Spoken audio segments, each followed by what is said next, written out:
Levanta la frente, no escondas la cara, enjuga tus lágrimas, échate a reír.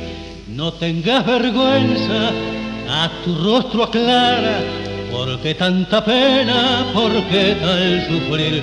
Ya sé que tu falta será para el mundo escándalo, risa, placer o baldón, mas yo soy tu hermano y al ser juez me fundo según lo dictado que da el corazón. No es falta la falta que da luz a un niño, la ley de dar el fruto es ley de la flor.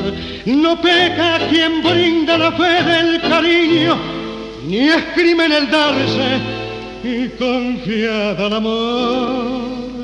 Malvado es el hombre que infiere la ofensa, infame es el hombre que bebe y se va y deja la fuerte la flor y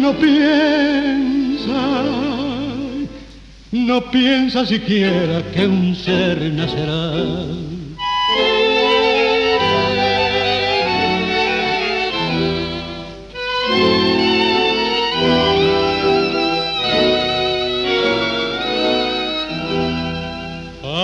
Acércate, hermana, no llores, no temas, la ley de ser madre es ley natural. Las madres son diosas con santas diademas, ya cumplan o violen la norma legal. La madre casada, la madre soltera, son todas iguales, son una, no dos.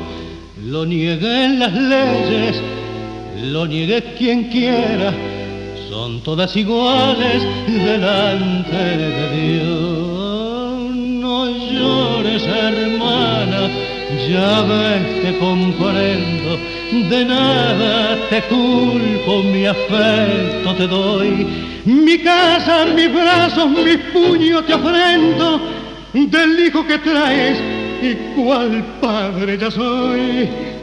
No temas, hermana, tendrás mis ahorros, tendrás todo aquello que aquí dentro ves. Tu buena cuñada me dio 2 cachorros y de cuenta, hermana, que ya tengo 3.